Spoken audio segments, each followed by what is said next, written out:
Hello दोस्तों, स्वागत है आप सभी का हमारे यूट्यूब चैनल विनीत वर्मा पर। दोस्तों, आज हम बात करेंगे इन्वायरमेंटल लॉ। और इन्वायरमेंटल लॉ में हम उन चीज़ों की बात करेंगे जहां से आपके ईयर वाइज क्वेश्चन आते हैं। और उसमें आपने देखा होगा कि क्वेश्चन जो बनते हैं प्रोटोकॉल से, और कुछ अभिसमय हुए हैं। उन अभिसमयों का सत्र आपसे पूछ लेता है कि सन में हुआ और वो किससे संबंधित था। तो वहाँ से क्वेश्चन बहुत ज़्यादा बन रहे हैं और केवल आपको ईयर याद कर लेना है, उनका क्रम याद कर लेना है। और आपके जो 1 से 2 क्वेश्चन आते हैं फर्स्ट पेपर में भी, और इसके क्वेश्चन जो आपके आते हैं सेकेंड पेपर लॉ में भी, इस चीज़ को पूछा जाता है। तो दोस्तों, वीडियो शुरुआत करने से पहले एक हम मोटिवेशनल कोट देखेंगे। और ये कोट आपको इस समय जो आपकी परीक्षा का अंतिम समय चल रहा है उसमें आपको मोटिवेट रखेगी। कहते हैं कि यद यही जज्बा रहा तो मुश्किलों का हल भी निकालेंगे। यही जज्बा रहा तो मुश्किलों का हल भी निकालेगा। और जमी बंजर हुई तो क्या वहीं से जल भी निकलेगा। ना हो मायूस न घबरा अंधेरे से मेरे साथी, इन्हीं रातों के दामन से सुनहरा कल भी निकलेगा। यानी कि जो जज्बा है हमारा, जितने भी जज्बे हैं हमारे किसी भी काम को प्राप्त करने के लिए, उनसे ही हमारी जितनी भी मुश्किलें सामने आती हैं उनसे ही हम लड़के और जीतेंगे और उससे वो हल निकलेगा। और मान के चलिए, अगर आपको लग रहा है कि हमारी पढ़ाई में आज हम पूरी तरीके से बंजर होते जा रहे हैं, हम उसमें एक दाना भी नहीं उगा पा रहे हैं, यानी कि हम सफलता का एक भी दाना नहीं उगा पा रहे हैं, और उसमें ना तो बीज उग रही है ना तो जल उग रहा है, कहीं भी कुछ नहीं नज़र आ रहा है और आप मायूस हैं, एकदम अंधेरे में हैं, तो मैं उन्हीं सभी के लिए है कि यही जज्बा रहा तो मुश्किलों का हल भी निकलेगा। जमी बंजर हुई तो क्या वहीं से जल भी निकलेगा। ना हो मायूस न घबरा अंधेरे से मेरे साथी, उन्हीं रातों के दामन से सुनहरा कल भी निकलेगा। तो इन्हीं शब्दों के साथ हम शुरुआत करते हैं आज की वीडियो। तो यहाँ पे हम आज देखेंगे इन्वायरमेंटल लॉ के प्रमुख अंतर्राष्ट्रीय अभिसमय हैं और विथ ईयर। तो सबसे पहला जो हमारा इन्वायरमेंटल लॉ में जो ईयर से आपका जो शुरुआत होता है, तो पहला अभिसमय है स्टॉकहोम कॉन्फ्रेंस, यानी पर्यावरण का पहला वैश्विक सम्मेलन था जो 1972 में हुआ था। 1972 में स्टॉकहोम में हुआ मानव पर्यावरण पर संयुक्त राष्ट्र सम्मेलन पर्यावरण पर पहला वैश्विक सम्मेलन था, जिसने पर्यावरण को एक प्रमुख वैश्विक मुद्दा बनाया और संयुक्त राष्ट्र पर्यावरण कार्यक्रम के गठन की नींव रखी। तो ये सबसे पहले आपसे स्टॉकहोम सम्मेलन पूछा जाता है और इसका ईयर पूछा जाएगा किस ईयर में आया, तो 1972 आया। और पर्यावरण का अगर पहला पूछा जाएगा आपसे अभिसमय कौन सा है, तो स्टॉकहोम सम्मेलन है। और ये जो सम्मेलन है, इसमें जो वैश्विक मुद्दा रहा था वो संयुक्त राष्ट्र पर्यावरण के गठन की, इसमें यानी कि UNEP का गठन की नींव इस अभिसमय में रखा गया।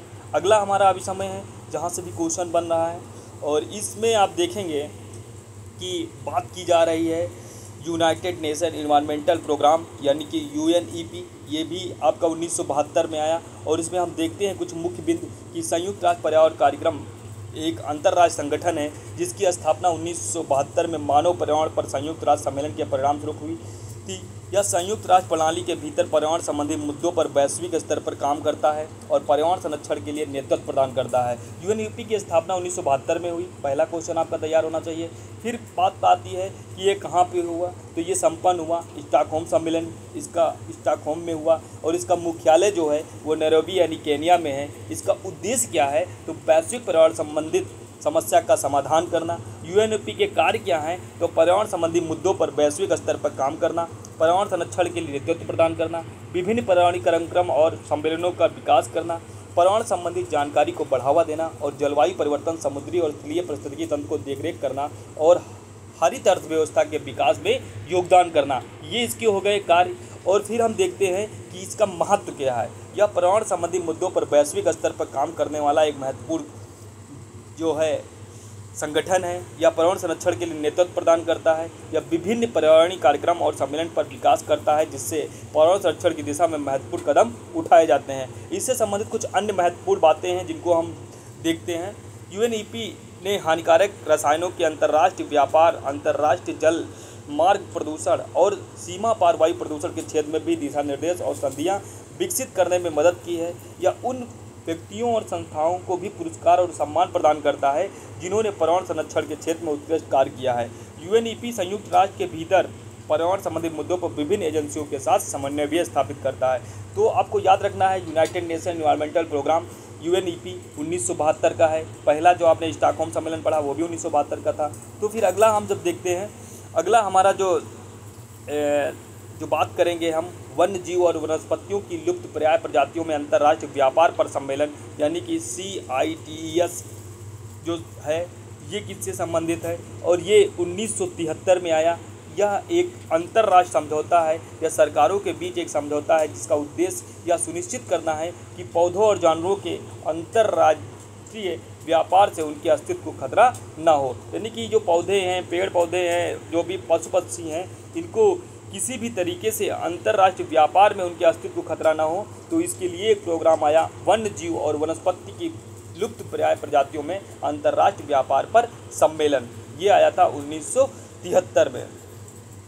तो इसकी बात हो गई। फिर अगला हम देखते हैं, अगला हमारा पर है रामसर कन्वेंशन ऑफ वेटलैंड, यानी रामसर संबंधित जो हमारा समय आया ये 1971 का है। और इसमें बहुत ही इम्पोर्टेंट पूछा जाता है कि रामसर सम्मेलन कब हुआ, तो 1971 में हुआ। ये किससे संबंधित है, तो ये आर्द्र भूमि पर कन्वेंशन, ये आर्द्र भूमि पर कन्वेंशन है। और यह एक और अंतर सरकारी संधि है जिसका उद्देश्य आर्द्र भूमियों का संरक्षण और बुद्धिमानी से उपयोग करना है। यह संधि 1971 में ईरान के रामसर शहर में हस्ताक्षरित की गई थी और 1975 में ये लागू हुआ था। रामसर सम्मेलन का उद्देश्य क्या है कि आर्द्र भूमियों का संरक्षण, आर्द्र भूमियों जैसे झील, दलदलीय स्थान, नदी के किनारे के क्षेत्र को उनके प्राकृतिक आवास के रूप में संरक्षित करना, जो कई तरह से जीव जंतु और वनस्पतियों के लिए महत्वपूर्ण होती हैं।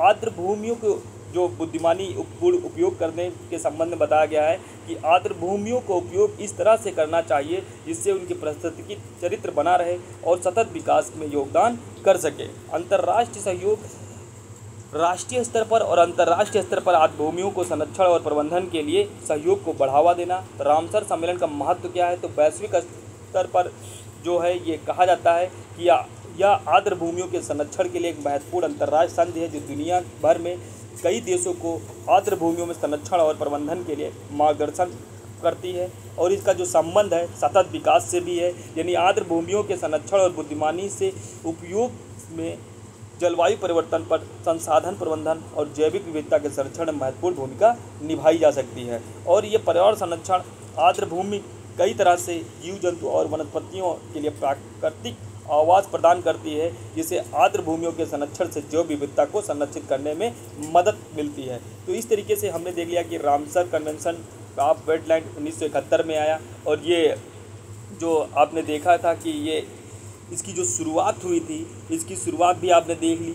और फिर आपने देखा कि ये किस देश में हुआ था और कब लागू हुआ था, तो 1975 में हुआ था। और ये जो इसकी शुरुआती जो रही, तो ये ईरान में रामसर एक शहर है, वहाँ पे इससे संबंधित सम्मेलन ये आयोजित किया गया। और ये जो सम्मेलन है वो आर्द्र भूमि से संबंधित है, तो ये अभी आपको याद रखना है। फिर अगला हमारा है प्रवासी प्रजातियों के संरक्षण पर सम्मेलन यानी CMS, प्रवासी प्रजातियों के संरक्षण पर सम्मेलन CMS, जिसे बान कन्वेंशन भी कहा जाता है। ये जो कन्वेंशन है ये 1979 में हुआ था।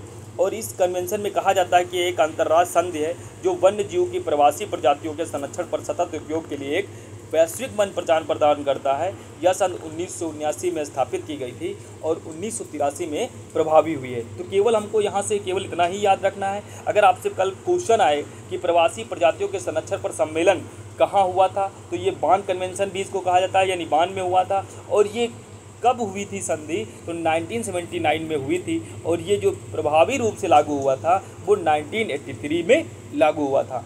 ये सभी को क्लियर हो गया कि CMS के बारे में। फिर अगला हमारा जो कन्वेंशन है उसको देखते हैं। ये वियना संधि, यानी कि हमारा ये देखेंगे वियना कन्वेंशन ऑफ दी जो protection of the ozone layer जो कन्वेंशन है वो कब हुआ, तो वियना संधि या ओजोन परत के संरक्षण के लिए एक बहुपक्षीय पर्यावरण समझौता है। इस पर 1985 के वियना सम्मेलन में सहमत बनी और 1988 में ये लागू किया गया था। 196 देशों के साथ यूरोपीय संघों द्वारा इसे मंजूर किया जा चुका है। वियना संधि ओजोन परत के संरक्षण के लिए अंतर्राष्ट्रीय प्रयासों के लिए एक ढांचे के रूप में कार्य करता है। ये भी आपको बस केवल आपको याद रखना है कि Vienna convention of the protection of the ozone layer, ये कब का है? तो 1985 का। अगला हम देखेंगे मॉन्ट्रियल प्रोटोकॉल।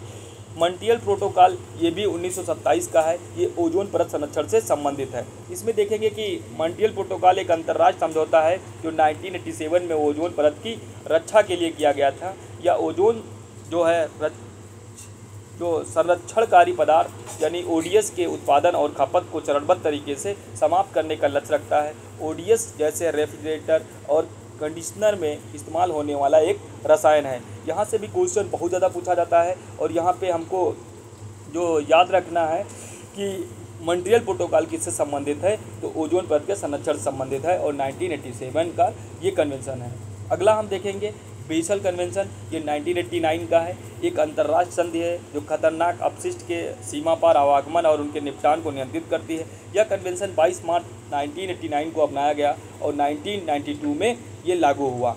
तो बेसल कन्वेंशन भी आपको 1989 का पता हो गया और ये किससे संबंधित था? तो खतरनाक अपशिष्ट से संबंधित था। ये पूछा जाता है कि बेसल कन्वेंशन किससे संबंधित था? तो खतरनाक अपशिष्ट पदार्थ से संबंधित था और ये है 1989 का। अगला हमारा जो है पर्यावरण विकास पर संयुक्त राष्ट्र सम्मेलन, जिसे रियो डी जेनेवा यानी पृथ्वी सम्मेलन कहा जाता है। रियो शिखर सम्मेलन, रियो सम्मेलन और पृथ्वी सम्मेलन के रूप में भी जाना जाता है।